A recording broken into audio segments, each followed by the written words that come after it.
Good day, grade 11s. My name is Carden Madzokere. I would like to welcome you to lesson number 3 from my textbook, The Distinction Bound Student, grade 11. I've written economics grade 10, 11, and 12, and I've also published business studies grade 11 and 12. So let's get down to business. Right, as usual, we're going to start by revising homework from lesson number 2, and then we are going to get down to the lesson afterwards. All right, so let's go to the question. The first question is, how can land and capital be distinguished from labor and entrepreneurship? I hope you answered the questions. Now, if you look at these two, well, let's see how I group them. You see, land and capital. Try to think about human involvement there. Land on its own, does it need human involvement? You can see that it doesn't. Of course, we use land, but my point is land on its own, capital on its own, the two of them, they have no person in them, if I may say. But if you look at labor, that's the human effort, you see? So there is a person in that. The human effort in the production process. And entrepreneurship is when a human being, you see, combines the other factors of production. So the difference between the two groups is that land and capital are non-human resources, whereas labor and entrepreneurship are human resources. I think you get it. Right, moving on to number 2, how can land and labor be distinguished from capital and entrepreneurship? Okay, let's look. You see, land and labor, now we are grouping them together, and then we also group capital and entrepreneurship. If you remember very well, in the previous lesson when we did the previous lesson was for labor. When we did labor, no, it was land. So I'm getting confused now. Oh yes, the previous lesson was land. Now in that lesson, before we got into that, when we were introducing the 4 factors of production, one thing that we did was we discussed primary factors of production and secondary factors of production. So 2 of those are primary, 2 of those are secondary. Do you remember which ones are primary and which ones are secondary? Okay, land and labor happen to be the primary factors of production, whereas capital and entrepreneurship happen to be the secondary factors of production. So that's where the distinction is. The next question says, in South Africa, who owns the factors of production? Well, the thing that answers this question is the economic system that we use. So in South Africa, land, labor, capital, and entrepreneurship are owned by households. You see when we do, or you remember in grade 10 when you did the circular flow, you said households are the owners of the factors of production. So they sell these factors on the factor market, if you remember from circular flow in grade 10. All right. The next question, since natural resources are scarce, what would your suggestion be as to how they should be used? Okay, for us, since if something is scarce, the biggest suggestion that we can make is that these resources are used efficiently. All right, because if we don't use them efficiently, they could become abundant. They could become extinct in some cases, because there are certain resources that are non-renewable. So if we are not using our resources in an efficient way, we are not acknowledging the fact that these resources are scarce. We are acting as if these resources are abundant, of which that's not the case. What is the remuneration for land? Okay, if you were to sell land, your remuneration will be economic rent. Last but not least, who in the economy buys land and what do they use it for? Well, firms or businesses could buy land and they use it to manufacture private goods and services, whereas government or the public sector or the state uses land to provide public goods and services. Now, the difference is that public goods and services are non-excludable. they are non-rivalry, whereas private goods and services are excludable and they are also rivalry. We will do that in depth in grade 12, but if you are just interested, you can search on that and see what it means. But I'll probably explain it in one of the lessons in grade 11s. I don't know. But for now, just know it like that. All right. So let's move on to the next slide. The next slide, we are having here our answers to the questions that we just gave. So you can pause and mark yourself, but I'm sure you were marking when I was doing the revision. All right. Let's get down to unit number 1. Oh, fine. Unit number 1, we started in the previous lesson. Actually, yes, in the previous lesson. So we are doing an analysis of the factors of production and their remuneration. So today's focus is labor. All right, so we are going to define labor. We're going to look at its characteristics, and then we are going to conclude the lesson by looking at its economic significance. So other things will then come in lesson number 4. So let's look at the definition to begin with. So labor, goods and services cannot be produced without the human input. So for that, we are saying labor is needed for goods and services to be produced. Because without that human input in the production process, then goods and services cannot produce themselves. So labor is a measure of the work done by human beings. In other words, it is the human input in the production process. All right. So this human input can either be mental, that is like myself right now, I'm using mental, an accountant will use that, and so on. Right. Or it can also be physical. For instance, a driver.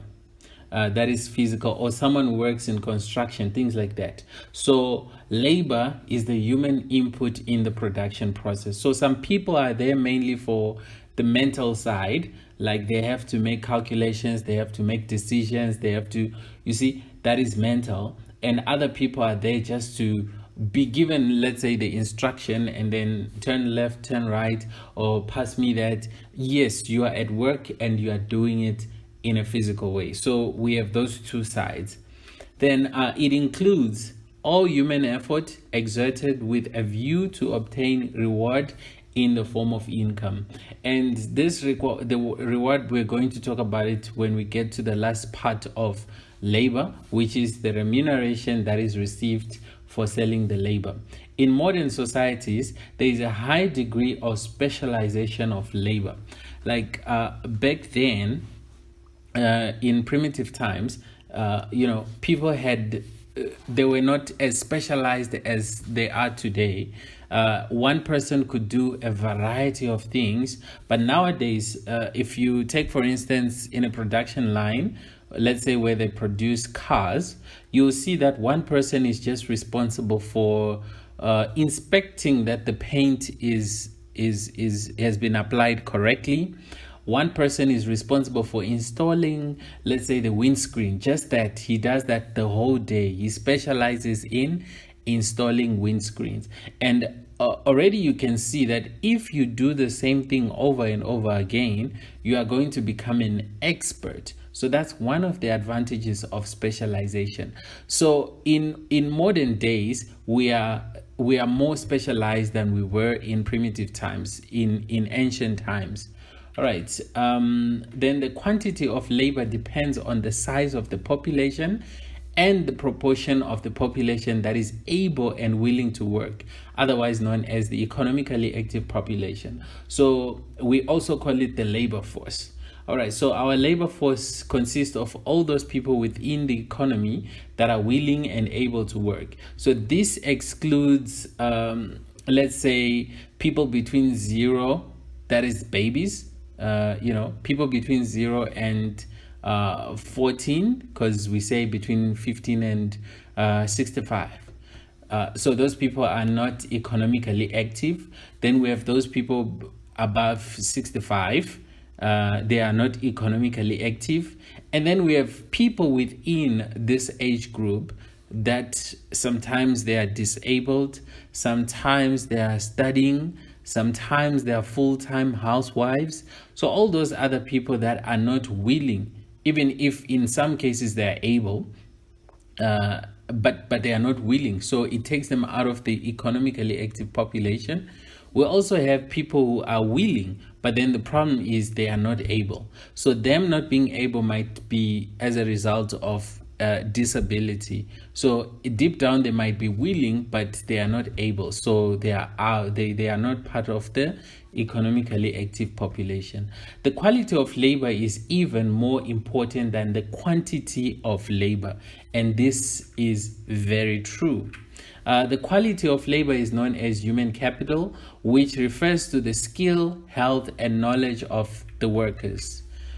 Labor is inseparable. That means you cannot separate it from the owner. For instance, if I'm not feeling well today, I cannot give my son my labor and say, go and submit it for me, and then he just gets there and say, I'm here to drop my father's labor. He went to the doctor today, and then it's counted as if I worked for that day. You see, so where I am, that's where I am with my labor. So it's not inseparable. You cannot separate it from the owner of that particular labor. So this means a person cannot lend his labor to someone else or borrow labor from someone else. Right? Labor cannot be stored, kept, or hoarded. This means it is not possible to store your labor for future use. And so I cannot say, let's say this whole year I'm not working and then I'm going to just deliver the whole thing non-stop the following year and cover up for it. It doesn't work that way. Labor is homogeneous. It is actually, labor is not homogeneous, sorry. It is actually heterogeneous. And that means labor is unique. It's not identical. Like what I could do is not identical to what someone else could do. So it is actually heterogeneous and found in different quantities and qualities. A country may have more labor force than another. And then some countries may have highly skilled labor, some skilled labor, and some semi-skilled labor, and others unskilled labor. So you can see that difference. That means labor is heterogeneous and not homogeneous. The supply of labor cannot suddenly be increased. Of course, you can train and be more, more efficient at what you were doing before, but the point here is it's not something that you can increase all of a sudden. For instance, let's say it's not like a car that you can install, let's say, a turbo or something that will make it faster, and then the car can after that tuning, then it can go faster. Human labor cannot suddenly be increased like that. Like you cannot just tune it up and then tune it down. It's impossible. Then labor is linked to time and it's not easy to supply on short notice. And then labor is perishable. This should have come, I think, when I said you cannot store it. So it is perishable, which simply means it cannot be stored. Labor is an active factor of production. Neither land nor capital can yield much without labor. So it is active, it's not passive. Labor is mobile. Of course, there are times when we say one of the reasons that markets fail is immobility of factors of production, and sometimes we use labor as an example. Of course, there are times when labor can be immobile, but in a generic sense, labor is mobile. Like we are more, I can say majority can be flexible. There are some people who won't be willing to relocate to another area for more money and so on, but then the majority will be willing to move around and work around, something like that. So labor is mobile. Look at people like a pilot. Look, you see, a pilot will be here today. By the end of the day, he's in America, then he's in Dubai, then because he's working. How come you can be in all those locations at, because labor is mobile, right?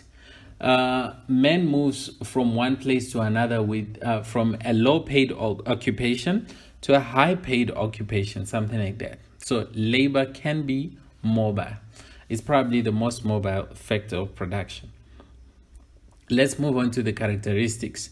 Individual labor has only limited bargaining power. That means as an individual, by yourself, it is not easy for you to negotiate for better working conditions. But you know what happens when when workers combine to form trade unions, their bargaining power can increase. This is common sense. So labor can assume several forms, that is from activities that require little or no skills, e.g. digging earth, like breaking stones, carrying loads, like what they do in construction in most cases, to activities that require highly skilled labor, e.g. in engineering. Just try to comprehend the fact that someone invents a cell phone that is out of this world. Like, think about it for a second. You cannot fix your phone. Okay, some of you can, but majority, we cannot fix our phones when they have problems, right? You are not able, you don't understand how they made it. Oh, but how did a person think about the idea to begin with? Some things we do them now and they seem to be, easy, but let me say something right now. How do you take a picture and send it to someone in America and then they get it instantly? It is possible nowadays because of Wi-Fi, because of internet and all that stuff. But just to think about, to create it, how is it?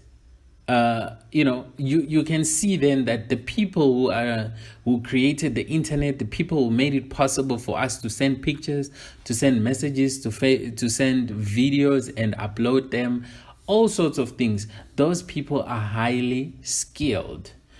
You see, it's different from the other labor that is like, give me those bricks, bring them here, and now go and get me that, now do this, now go and clean outside. You see, that one doesn't require as much skill.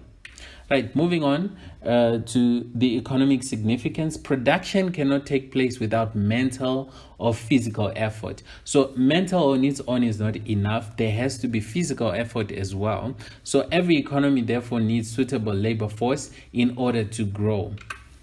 Labor is the most important factor of production, and I agree with this. In 2013, labor earned 1.5 million rands.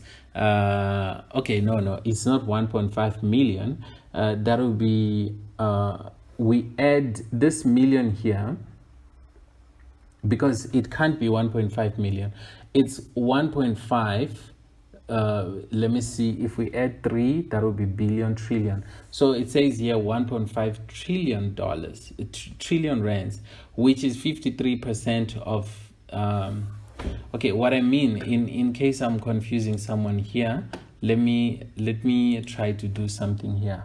If I write 1, 5, 7, 6, 7, 8, 4, and then I say the word million in front of that.